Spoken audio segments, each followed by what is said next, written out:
Alors, on va enchaîner avec cette fois-ci la partie évaluer les pratiques professionnelles avec la présentation d'un outil développé par Calva, donc qui est un outil, c'est pas un nouvel outil, mais il a été remis à jour récemment, donc on voulait refaire un focus sur cet outil-là.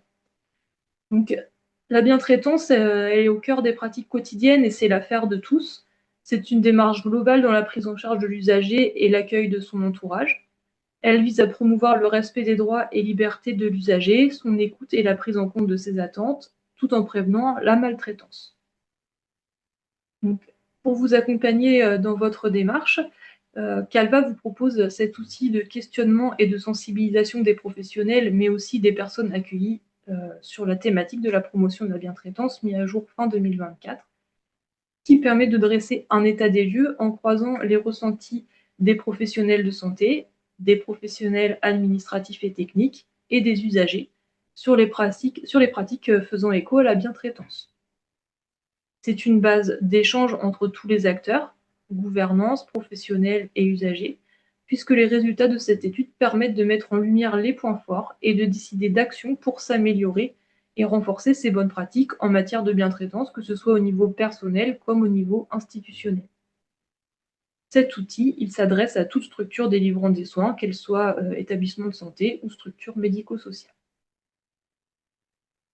Les objectifs de l'outil sont d'amener les professionnels de santé à s'interroger sur leurs pratiques et à repérer leurs points forts et leurs faiblesses éventuelles, déployer la politique de bientraitance dans l'établissement, sachant qu'il s'agit d'un outil qui peut être employé tant à la phase de diagnostic de votre démarche qu'à celle de déploiement de vos actions, puisqu'il permet de fédérer l'équipe autour d'une réflexion sur la bientraitance. Il s'agit aussi de promouvoir la réflexion éthique dans les soins et d'impliquer les usagers, patients comme personnes accompagnées, dans leurs soins ou leurs actes d'accompagnement, et de recueillir leur avis sur les pratiques professionnelles dans les établissements. Donc, cet outil se compose de 3 grilles d'évaluation ou questionnaires complémentaires à destination des professionnels de santé, à destination des professionnels techniques et administratifs, et à destination des patients ou des personnes accompagnées. Et pour les professionnels techniques et administratifs, bien sûr, s'ils sont en relation directe avec l'usager. Donc, les usagers sont invités à évaluer les pratiques des professionnels avec qui ils sont en contact, au travers de 18 items, et il y a un peu plus d'items pour les autres questionnaires. Pour chaque situation ou contexte de soins, il y a 4 modalités de réponse qui vont de jamais à toujours, avec toujours une case non adaptée. Et l'interprétation de la temporalité, elle doit être adaptée selon le secteur d'activité du service, parce qu'un souvent n'a pas la même valeur en court séjour qu'en long séjour, bien sûr. Ces grilles, elles ont été conçues et validées par un groupe de travail régional et elles s'inspirent d'un outil HAS FORAP du CEPRAL, d'un questionnaire du centre hospitalier de Falaise et d'un outil de l'hôpital privé de l'Est parisien. Donc, pour utiliser cet outil, Calva vous propose un kit complet qui est composé d'un protocole d'utilisation détaillé, des 3 versions du questionnaire, dont voici un extrait des items. Donc, par exemple, pour les grilles professionnelles, il m'arrive de tutoyer un usager sans son accord. Il m'arrive de ne pas réaliser une action par faute de matériel. Ou il m'arrive d'utiliser le on en parlant à un usager.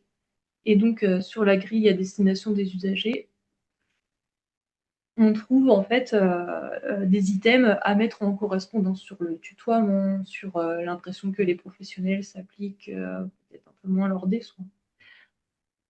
Et donc vous trouverez aussi dans le kit des documents pour vous accompagner dans la communication autour de votre campagne, une affiche pour la communication générale auprès de tous et des lettres d'information à destination des professionnels et des usagers, dans une version classique et dans une version simplifiée, type facile à lire et à comprendre. Donc, on vous montre ici à droite. Ces lettres d'information, elles peuvent bien sûr être adaptées à votre établissement. Vous trouverez également un document technique. Ah, désolée, ma souris fait des siennes. Là. Donc, vous trouverez un document technique relatif à l'utilisation de la plateforme IFORAP, puisque cet outil est déployé sur cette plateforme en ligne et qui vous permet de télécharger à l'issue de votre étude un rapport personnalisé. Justement, un petit focus sur la composition du rapport, qui est vraiment ce qui a été revu dernièrement. Donc, vous trouverez tout d'abord les données générales de l'étude avec des informations sur la participation et un code couleur pour attirer votre attention si votre taux de participation n'est pas suffisant pour être représentatif de l'échantillon de répondants étudiés. Vous aurez également le taux global de réponse, toujours, souvent, parfois jamais, sur l'ensemble du questionnaire. Ensuite, plusieurs pages sur la comparaison des ressentis des différentes catégories de répondants sur une sélection d'items représentatifs de chaque thématique, avec une légende de couleur qui a été définie pour attirer votre attention sur les items satisfaisants et ceux qui semblent poser problème. Vous aurez également une mise en regard des items de la charte de bientraitance rédigée par Canva fournie dans le kit. En fait, nous avons classé et regroupé les items du questionnaire selon les thématiques de la charte et ça vous donne une autre façon d'analyser vos données. Enfin, vous avez également les données brutes en pourcentage par item des questionnaires et par catégorie de répondants, avec l'indication du nombre de répondants par item et une alerte visuelle s'il y a eu très peu de réponses à un item en particulier, car c'est déjà un résultat en soi à prendre en compte dans votre analyse. Pourquoi les répondants n'étaient pas à l'aise avec cet item-là en particulier.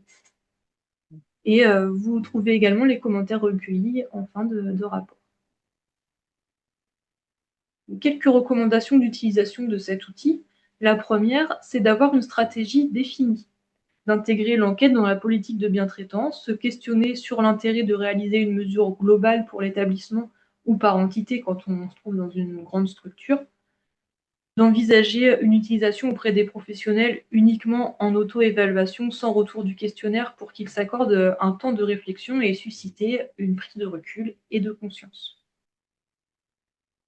On recommande également de constituer un groupe de travail pluriprofessionnel pour définir et déployer cette stratégie. Votre démarche, elle doit être accompagnée dans un climat bienveillant. Cet outil, il ne peut pas être utilisé seul. Son utilisation doit vraiment être réfléchie. La hiérarchie doit être prête à réagir et à agir, car le pire serait de susciter la prise de parole et de ne rien faire par la suite. Si vous choisissez une modalité d'utilisation avec retour des questionnaires, nous recommandons une utilisation conjointe des 3 questionnaires pour l'aspect comparaison des ressentis. Et sachez que vous n'obtiendrez votre rapport complet uniquement que si les 3 types de questionnaires sont soumis. Dans le cas contraire, vous aurez une version de rapport plus succincte qui n'ira pas au-delà de l'affichage des données brutes, mais qui vous donne déjà quand même une information. Vous resterez également vigilant toujours sur l'anonymat des répondants. Favoriser les réponses et la participation. Vous veillerez bien sûr à organiser une réunion de restitution des résultats en favorisant des échanges bienveillants avec les participants et vous choisirez ensemble des actions d'amélioration à mettre en œuvre. Dans une démarche d'amélioration continue, la réitération de l'enquête à distance suffisante de la première évaluation permettra à votre structure de vérifier l'efficacité des actions mises en place et de poursuivre vos mesures en faveur de la bientraitance. Donc, concernant les modalités d'utilisation, je ne rentre pas dans le détail puisque vous aurez beaucoup d'éléments disponibles dans le protocole si vous intéressez à cet outil. Mais sachez que vous devez prévoir une première période, une phase de communication avec la remise des courriers et des explications adaptées à votre structure et à votre stratégie de déploiement. Ensuite vient la période d'enquête. Le temps de remplissage à un titre indicatif qui est estimé pour un questionnaire, c'est de 15 à 30 minutes et on préconise un délai de retour d'1 semaine pour les professionnels après la remise du questionnaire et vous adaptez bien sûr à la configuration de votre enquête. Vous devez prévoir un accompagnement des usagers pour le remplissage de leur questionnaire, à adapter selon leur niveau d'autonomie. Ça peut être un accompagnement au remplissage vraiment indispensable pour certains profils, mais un remplissage autonome possible après la remise du courrier et des explications pour d'autres. L'information et l'accompagnement de l'usager est à réaliser par un binôme non soignant ou extérieur au service dans l'idéal. Enfin, après récupération des questionnaires papier, vous devrez saisir en ligne les réponses afin d'obtenir votre rapport automatisé. Ensuite, il faut penser à la phase d'analyse des résultats et de restitution auprès des participants. On va terminer en vous expliquant comment vous pouvez accéder à cet outil.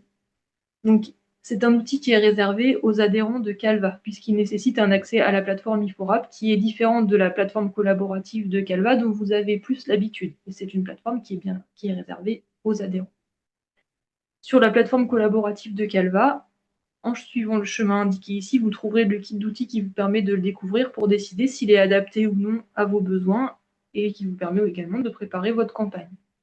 Lorsque vous avez décidé de lancer une campagne, vous devez vous rapprocher de notre équipe pour demander votre accès depuis la plateforme Iforap, sur laquelle vous allez saisir en ligne les questionnaires papier pour obtenir votre rapport. Voilà. Et donc, nous espérons un déploiement assez conséquent sur la région en 2026 de la part de nos établissements adhérents. L'analyse des résultats obtenus, qui resteront bien sûr toujours anonymes, nous permettront de réfléchir aux actions régionales qui pourraient être menées pour vous accompagner dans la mise en place d'actions d'amélioration par la suite.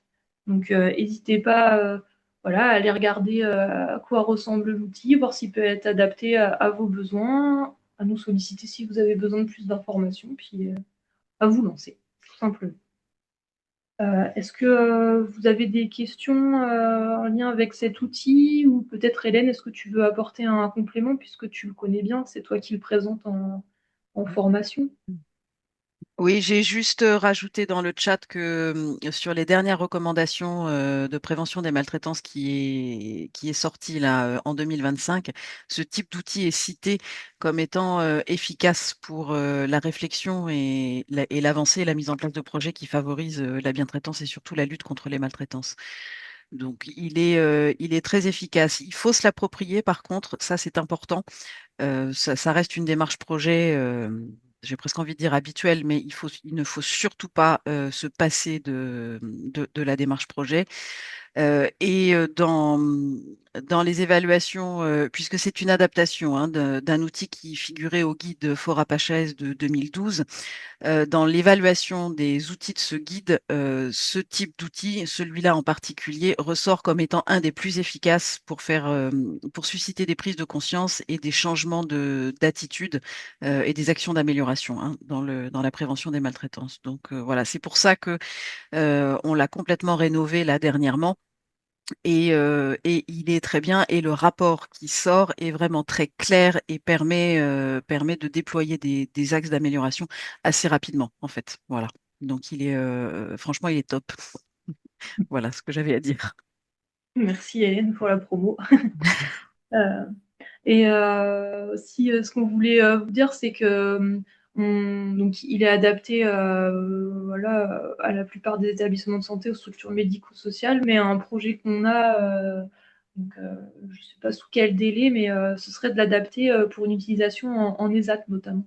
Donc, si c'est quelque chose qui vous intéresse, n'hésitez pas à aller regarder à quoi il ressemble actuellement, et puis bah, pourquoi pas nous contacter pour nous aider à l'adapter, parce que nous, tout seuls, on ne sera pas suffisamment pertinent pour le faire, donc on sera vraiment preneur voilà, de volontaires, comme dit Hélène, pour nous accompagner dans la mise à jour, enfin dans l'adaptation de cet outil à un autre secteur.